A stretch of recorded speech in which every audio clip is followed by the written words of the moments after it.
আসসালামু আলাইকুম ওয়া রাহমাতুল্লাহি ওয়া বারাকাতুহু। সম্মানিত ভাই এবং বোনেরা, আমরা জানি যে আরবদের কোনো ক্যালেন্ডার ছিল না, কোনো বর্ষপঞ্জি ছিল না। তারা তাদের গুরুত্বপূর্ণ বিষয়গুলো পূর্বে সংঘটিত ঘটনাবলীর সাথে মিল রেখে তারা মনে রাখ, যেমন রাসূল করিম সাল্লাল্লাহু আলাইহি ওয়াসাল্লামের জন্মের বিষয়টা হাদিসে এসেছে।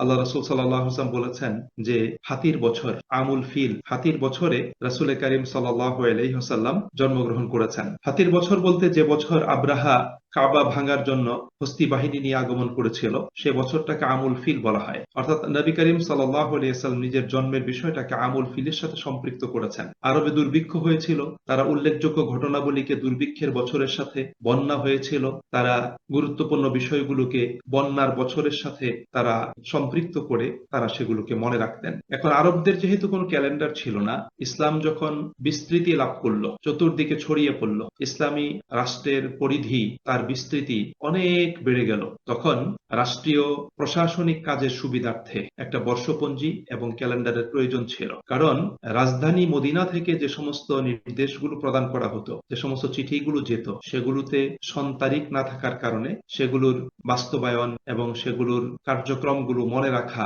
এগুলো সমস্যা তৈরি হতো, এবং সন তারিখ না থাকার কারণে চিঠিগুলোর গুরুত্ব কমে যেত। এজন্য ওমর রাদিয়াল্লাহু তাআলা আনহুর খেলাফত কালে রাষ্ট্রীয় দলিল, চিঠিপত্র এবং যে সমস্ত ফরমানগুলো যেত কাগজে, সেগুলো তারিখ না থাকাতে যে অসুবিধা তৈরি হতো, সেই কারণে আবু মুসা আশআরী রাদিয়াল্লাহু তাআলা আনহু, তিনি মিশরের গভর্নর ছিলেন, তিনি চিঠির মাধ্যমে জানিয়েছিলেন মদিনাতে যে রাষ্ট্রীয় ফরমান, চিঠিপত্রে সন তারিখ না থাকায় সমস্যা তৈরি হচ্ছে। তখন ওমর রাদিয়াল্লাহু তাআলা আনহু শীর্ষস্থানীয় সাহাবীদের সাথে পরামর্শ করে একটা বর্ষপঞ্জি ক্যালেন্ডার তৈরি করার ব্যাপারে তারা একটা সিদ্ধান্ত গ্রহণ করেন। কয়েকটা বিষয় প্রস্তাব আসছিল যে কোন বিষয়টাকে কেন্দ্র করে এই বর্ষপঞ্জি তৈরি করা হবে, সূচনা করা হবে। একটা এসেছিল যে রাসূল করিম সাল্লাল্লাহু আলাইহি ওয়াসাল্লামের জন্মের বিষয়, দ্বিতীয়ত এসেছিল আল্লাহ নবী সাল্লাল্লাহু আলাইহি ওয়াসাল্লামের ইন্তেকালের বিষয়, তৃতীয় এসেছিল রাসূলের নবুয়ত লাভের বিষয়, চতুর্থ এসেছিল হিজরতের বিষয়। সাহাবীদের কেউ কেউ পরামর্শ মতামত দিয়েছিলেন যে রাসূল যে বছর জন্মগ্রহণ করেছিলেন সে বছরটাকে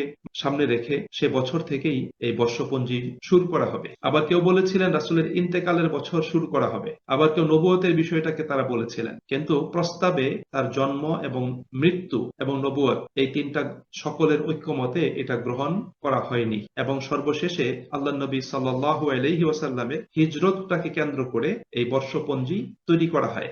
অফিসিয়ালি 638 বা 639 খ্রিস্টাব্দে হিজরি সনের কার্যক্রম শুরু হয়। অফিসিয়ালি 638 অথবা 639 খ্রিস্টাব্দে এই হিজরি সনের কার্যক্রমটা শুরু হয়, এবং মহররম মাসটাকে হিজরি এই ক্যালেন্ডারের প্রথম হিসাবে গ্রহণ করা হয়। রাসূল করিম সাল্লাল্লাহু আলাইহি ওয়াসাল্লাম কিন্তু মহররম মাসে তিনি মদিনাতে আগমন করেন নাই। আল্লাহ রাসূল মদিনাতে আগমন করেছিলেন রবিউল আউয়াল মাসে, কিন্তু হিজরতের পরিকল্পনাটা হয় নবুয়তের ত্রয়োদশ বছরে, হজের সময়, আকাবার দ্বিতীয় শপথ এবং বায়াতের সময়, এবং মুসলমানদের প্রথম হিজরতকারী দলটি মুহররম মাসে মদিনাতে আগমন করে। এটাই মদিনাতে হিজরতের সূচনা। অর্থাৎ আল্লাহ নবী সাল্লাল্লাহু আলাইহি ওয়াসাল্লামের নবুয়তের 13তম বছরে আকাবার দ্বিতীয় বায়াতের সময় মিনাতে হিজরতের ব্যাপারে সিদ্ধান্ত হয়, এবং মুসলিমদের প্রথম দলটি, যারা অগ্রগামী দল হিসাবে মদিনাতে আগমন করেছিলেন,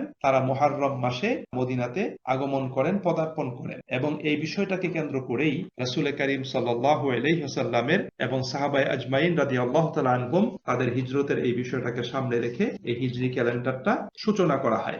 এভাবেই মুসলিম উম্মাহ আমরা একটা হিজরি সন, একটা হিজরি ক্যালেন্ডার আমরা পেয়েছি। রাসূল করিম সাল্লাল্লাহু আলাইহি ওয়াসাল্লামের জন্মের প্রায় 53 বছর পরে, অর্থাৎ তার নবুয়ত লাভ করেছেন 40 বছর বয়সে, এবং তিনি মক্কাতে ছিলেন 13 বছর। এই 40 আর 13 53, এই 53 বছর পরে আল্লাহ নবী সাল্লাল্লাহু আলাইহি ওয়াসাল্লাম মদিনাতে আগমন, হিজরত, এটাকে কেন্দ্র করেই এই হিজরি সনের এই প্রবর্তনটা এটা হয়।